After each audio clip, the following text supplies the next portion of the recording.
நான் தான் வந்து சின்ன காக்கா முட்டை, எங்கள் அண்ணன் பெரிய காக்கா முட்டை அப்படின்னு ரியல் லைஃப்பில் நிறைய நடந்தது நீங்கள். ஸோ இந்த காக்கா முட்டை 2ஆம் பாகத்தில் நீங்கள் நடிக்கிற மாதிரி ஏதாவது ஐடியா இருக்கா? அந்த பசங்க கேரக்டரில் என்னை யோசித்து பார்த்தாலே பயமாக இருக்கும். எதுக்குங்க அந்த மாதிரி 2ஆம் பாகம் எடுக்கக்கூடிய அளவுக்கு சுலபமான படம் கிடையாது. இது ஒரு என்னை பொறுத்த வரைக்கும் இந்த படம் ஒரு பெயிண்டிங். அதை அப்படியே விட்டுறது தான் கரெக்டாக இருக்கும்னு நினைக்கிறேன். நான் சொன்னது எங்கள் லைஃப்பில் எங்கள் இதெல்லாம் எக்ஸ்பீரியன்ஸ் பண்ணியிருக்கோம், நாங்கள் அதெல்லாம் பார்த்துருக்கோம். அந்த வறுமையில் இருக்கிற இன்பம், அந்த ஒரு வாழ்க்கை, அது எல்லாமே நானே அண்ணாவும் ஒன்றாவே பார்த்துருக்கோம். ஸோ அதெல்லாம் நான் மென்ஷன் பண்ணி காக்கா முட்டை மாதிரி சின்ன பட்ஜெட்டில் இந்த மாதிரி அழுத்தமான கதை எடுக்கிறது பிடிச்சிருக்கா? இல்லை சிவகார்த்தினை வச்சு எதிர்நீச்சல், காக்கி சட்டை மாதிரி பெரிய பட்ஜெட்டில் படம் எடுக்க பிடிச்சிருக்கா? எது உங்களுக்கு திருப்தி சந்தோஷத்தை கொடுக்கும்? எனக்கு படம் எடுக்கிறது பிடிச்சிருக்கு சார். சார் நீங்கள் ஒரு சக்ஸஸ்ஃபுல் ஆக்டர் ஆகிட்டீங்க, அப்புறம் ஒரு டைரக்டராகவும் நல்லா பண்ணியிருக்கீங்க. அப்படி இருக்கும் பட்சத்தில் நீங்கள் நிறைய அறிமுகத்துக்கு ஒரு பிளாட்ஃபார்மாக இருந்திருக்கீங்க. சிவகார்த்திகேயன் போல ஆளுங்களுக்கும் இருந்திருக்கீங்க, இப்போ மணிகண்டன் இந்த பசங்களுக்குலாம் இருந்திருக்கீங்க. பட் சிவகார்த்திகேயனுக்கும் உங்களுக்கும் ஒரு டிஸ்பியூட் இருந்ததாக சொல்கிறாங்க. விஜய் அவார்ட்ஸில் கூட ஒரு வாட்டி சூப்பர் சிங்கர் இதில் அவர் உள்ளோட என்ட்ரி வரும்போது நீங்கள் அப்படியே வாக் அவுட் பண்ணிட்டு சொன்னாங்க. அது உண்மை என்னன்றது கொஞ்சம் கிளாரிஃபை பண்ணுங்கள் சார், உங்கள் 2 பேருக்குள்ளே இருக்க உறவை பற்றி. அதான் சந்தோஷமாக அண்ணன் தம்பியாக இருக்கும். இந்த ட்ரெய்லர் பார்க்கும்போது வறுமைக்கோட்டு கீழே உள்ள அந்த குடிசைவாசிகள் அரிசி கிடைக்கலாம் கூட பரவாயில்ல, இலவச டெலிவிஷன் வந்தால் போதும்னு நினைக்கிறாங்களே. அதுலேயும் மட்டும் இல்லை, இலவச டெலிவிஷன் 2 ஒரே வீட்டுக்கு 2 கொடுத்துருக்கீங்க. அதையும் அதில் சொல்லிக்கிறீங்களா? இன்னும் பல விஷயங்கள் சொல்லிக்கிறீங்களா? ஃபஸ்ட்டு நான் ஒன்று சொல்கிறேன், ஏழ்மையை விற்கிற எண்ணம் அந்த படத்துக்கு கிடையாது. அதை நான் வெளிப்படையாகவே சொல்லுவேன். நான் அவங்களோட கொண்டாட்டமும் அவங்க எவ்வளோ நிறைவாக வாழ்கிறாங்கன்றதை காட்டுறதுக்கு தான் படமாக. இந்த படமே முடிகிற விதமே அதில் தான் முடியும், ஏழ்மையில் முடியாது. நம்ம எவ்வளோ மனநிறைவோடு நம்ம ஒரு வாழ்க்கையில் வாழ்ந்துட்டுருக்கோம், நம்மளோட ரூட்ஸை எந்த அளவுக்கு நம்ம அதை பாதுகாத்துக்கணுன்ற மாதிரி தான் அது பேசும். அப்புறம் அந்த காட்சிகளில் அந்த வீட்டுக்கு 2 ரேஷன் கார்டு இருக்குது, 2 டிவி கிடைக்குதுன்றது தெளிவாக இருக்கும். ஏன்னா என் கார்டுக்கு நான் வாங்கிட்டு வந்தேன், நீ எப்படி வாங்கின அப்படின்ற மாதிரி பேசுவாங்க. இல்லை, குமார் கொடுத்தாருன்னு தான் இருக்கும், 2 கார்டுன்னு இல்லை. ஆமாம், அவங்க என் கார்டுக்கு வாங்கிட்டு வந்தேன்னு சொல்லுவாங்க. அதில் ஒரு எங்களுக்கு டிவி மட்டும்தான் போதும், டிவி போதும் அப்படின்ற இது எனக்கு தெரிஞ்சு ரிஃப்ளெக்ட் ஆகிற மாதிரி தெரியல. அவங்களுக்கு அரிசி டிவி வந்திருக்கிறத அவங்கள சந்தோஷமாக கொண்டாடுவாங்க. ஏன்னா அந்த சின்ன பையனுக்கு அவன் கிட்டத்தட்ட அந்த படம், ஏன்னா படம் பார்த்துட்டா அது தெரியாது. ஏன்னா இந்த பாடல்களுக்கு வர்றதுக்கு முன்னாடி 2 தடவை கேட்டுருவான், அம்மா டிவி வாங்கி கொடுமா, டிவி வாங்கி கொடுமான்னு கேட்பான். அந்த தம்பி அண்ணன் என்ன கேட்பான், அம்மா செல்ஃபோன் வாங்கி கொடுமான்னு சொல்லுவான். இப்போ 2 பேருமே அவங்க டிவியும் செல்ஃபோனுமே வாழ்க்கைக்கு ஆதாரமாக நினச்சிக்கிட்டு இருப்பாங்க. அவங்க அம்மாவை கேட்டுக்கிட்டே இருப்பாங்க, அவங்க அம்மா அதை சொல்லிக்கிட்டே இருப்பாங்க, அப்பா வரப்போ வாங்கி தருவாங்கண்ணா.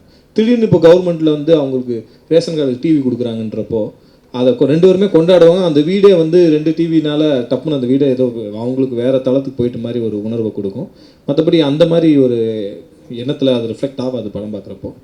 ஐஸ்வர்யாவை அம்மா கேரக்டர் தேர்ந்தெடுத்தது யார் சார்? இயக்குனரா இல்லை வெற்றிமாறன் சார் இல்லை தனுஷா? நான் முதல்ல வேண்டான்னு சொன்னேன்.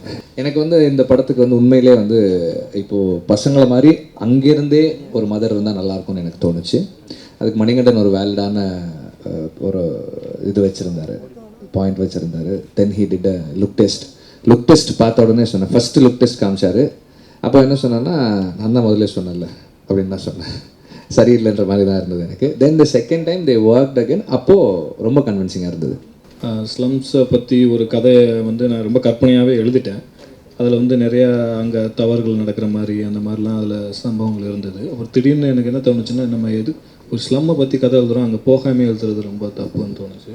சரி அங்கே போகலான்னு சொல்லிட்டு காசிமேடு பக்கம் நிறைய போனேன், நான் ட்ராவல் பண்ணேன். அப்போது நிறையா ரீரைட் பண்ண வேண்டியது, கிட்டத்தட்ட 30% நான் எழுதின ஸ்கிரிப்ட்லேருந்து எடுத்து போட்டுட்டு அப்புறம் ஃபார்ம் பண்ணேன்.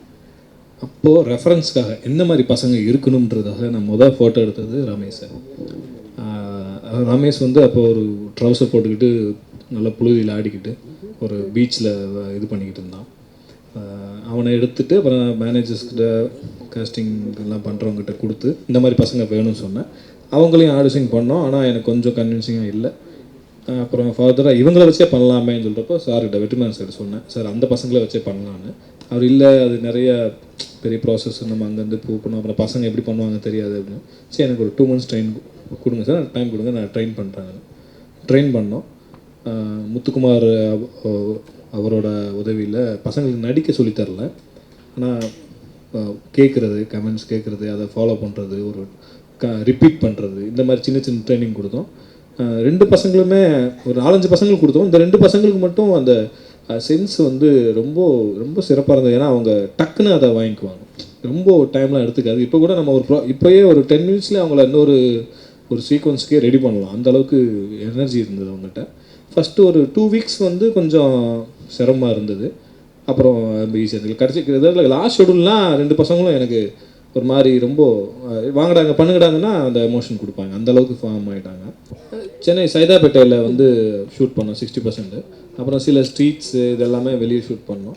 ட்ரெயின் போர்ஷன்ஸ்லாம் வேறு வேறு இடங்களில் பெருமிச்சு கிட்டத்தட்ட ஒரு 6-7 லொக்கேஷன்ஸ் வந்து கம்பைன் பண்ணியிருக்கோம். ஏன்னா அது ஜியாகிரபிக்கலாகவே அது கொஞ்சம் கனெக்ட் பண்ணணும் கதைக்குள்ளே. அவங்க மெயின் ரோடுக்கு வந்து அங்கே போனால் அங்கே ஒரு கடை ஓப்பன் பண்ணியிருப்பாங்க, அந்த மாதிரி இருக்கும். ஃபுல்லாக சென்னை தான். படத்தை பார்க்கும்போது உங்களுக்கு தெரியும், அது நம்ம நினச்சதுக்கும் மேலே இருக்கும். அது வந்து இப்போ கற்பனையாக க்ரியேட் பண்ணதில்லை, அது உண்மையிலே நடக்குது. அதுக்கடுத்தது நீ இப்போ முழு படமாக பார்க்கும்போது அது எந்த இடத்துல அதை எதை ரெப்ரசன்ட் பண்ணுறதுக்காக வருது, அது திருப்பி அதை எதோட கனெக்ட் பண்ணுறோன்றது தெரியும். இப்போ நீங்கள் பார்க்குறப்போ என்ன தோன்றதுக்கு வாய்ப்பு இருக்குன்னா, பசங்கள்லாம் இப்படி பண்ணுறாங்க, அவங்கள வந்து இப்படிலாம் பண்ணலான்ற மாதிரி நம்ம சப்போர்ட் பண்ணுற மாதிரி தோணும். ஆனால் அந்த படத்தை முழுசாக ஒரு சின்ன பையன், எனக்கு தெரிஞ்சு இவங்க ஏஜில் இருக்க ஒரு பையன் இந்த படத்தை முழுசாக பார்த்தானா அந்த மாதிரி பண்ணவே கூடாதுன்னு நினைப்பான். அந்த மாதிரி ஒரு உணர்வை தான் அந்த படம் கொடுக்கும். கண்டிப்பாக அந்த மாதிரி பாசிட்டிவ் எனர்ஜியை நம்ம காட்டணும்னா நெகட்டிவ் எனர்ஜியை வச்சா தான் அதோட கம்பேரிசனே தெரியும். என்ன படம் ரிலீஸ் ஆகிறதுனால என்னால் ரொம்ப அது எக்ஸ்பிரஸாக பேச முடியாது. ஏன்னா காக்கா முட்டை டைட்டில் வந்து ஜஸ்ட் ஒரு சவுண்டுக்காகவோ இல்லை அது புதுசாக இருக்குது கேட்குறதுக்காக அப்படின்றதுக்காக வச்சது கிடையாது. படம் பார்த்தீங்கன்னா தெரியும் அது வந்து காக்கா வந்து எதை ரெப்ரசன்ட் பண்ணுது அப்படின்றது.